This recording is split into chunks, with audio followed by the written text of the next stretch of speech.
4 മണിക്കൂർ ട്രക്ക് ചെയ്ത് മലയുടെ മുകളിലെത്തി അവിടുത്തെ വ്യൂ പോയിൻറ്റ്സ് എല്ലാം കണ്ട് അവിടെ ഒന്നിച്ചിരുന്ന് ഭക്ഷണമൊക്കെ കഴിച്ച് ഞങ്ങൾ തിരിച്ചിറങ്ങും കേട്ടോ. വന്ന വഴിയേ തന്നെ തിരിച്ചിറങ്ങണം. തിരിച്ചിറങ്ങിയപ്പോഴും റെസ്റ്റിംഗ് പോയിൻറ്റ്സിന് കുറവൊന്നും ഉണ്ടായിരുന്നില്ല കേട്ടോ. തിരിച്ചിറങ്ങുന്നതും കയറിയ പോലെ തന്നെ അഡ്വഞ്ചറസ് ആയിരുന്നു. വള്ളിയിലൊക്കെ തൂങ്ങി പിടിച്ചാണ് ഞങ്ങൾ താഴോട്ട് ഇറങ്ങിയത്. പിന്നെ നമ്മളെടുത്ത് ആ വടി തിരിച്ചു കൊണ്ട് വെക്കണം കേട്ടോ. നെക്സ്റ്റ് ടൈം വരുന്ന ആളുകൾക്ക് ഉപകാരമാവുമല്ലോ.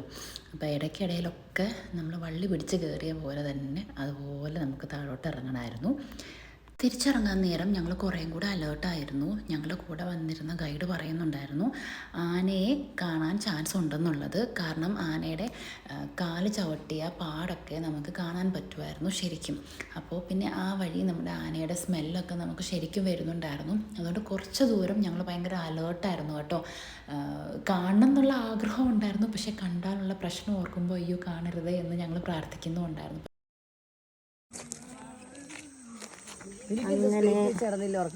അങ്ങനെ നമ്മുടെ ട്രെക്കിംഗ് ഇവിടെ അവസാനിച്ചിരിക്കും.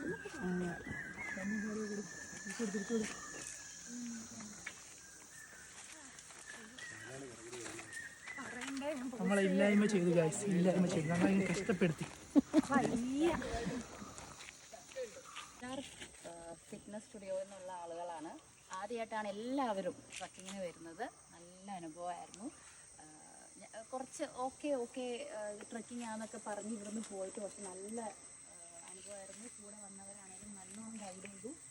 വ്യൂസൊക്കെ അടിപൊളിയായിരുന്നു. പിന്നെ ഞങ്ങൾ ടീമാണെങ്കിലും അടിച്ചു പൊളിച്ച് എല്ലാം ഒരു 1 ഡേ ജിമ്മിൽ നിന്നാണെങ്കിലും എല്ലാം ഒരു എക്സസൈസ് രീതിയിൽ എല്ലാവരും പോയി. പിന്നെ പെട്ടെന്ന് താഴെ എത്തി ചെറിയ റിവ്യൂ ഒക്കെ കൊടുത്ത് ഞങ്ങൾ സ്ഥലത്തെത്തി. നേരെ ഞാനും ചോദിച്ചാലും കൂടെ ഫ്രൂട്ട് സർബത്ത് കഴിക്കാനായിട്ടോ പോയത്. സാധാരണ ഞങ്ങൾ ഒരു ഗ്ലാസ് ഷെയർ ചെയ്താണ് കഴിക്കുന്നത്. പക്ഷേ അന്നത്തെ ക്ഷീണത്തിൽ ഞങ്ങൾ ഒരു ഗ്ലാസ് ഷെയർ ചെയ്യാനാണ് മേടിച്ചതെങ്കിലും 2 ഗ്ലാസ് മേടിച്ച് കുടിച്ചു. അങ്ങനെ ട്രെക്കിംഗ് ഒരു ഭയങ്കര നല്ല അനുഭവമായിരുന്നു. ഞങ്ങൾ ഇതുവരെ ചെയ്യാത്തത് കൊണ്ട് തന്നെ ഞങ്ങൾ ഭയങ്കര ഉഷാറായിട്ട് ഇറങ്ങിയത്. വർത്തിട്ടായിരുന്നു. ഇനിയും ഞങ്ങൾ ഇങ്ങനത്തെ പലതിനും വേണ്ടി വെയിറ്റ് ചെയ്യുന്നു.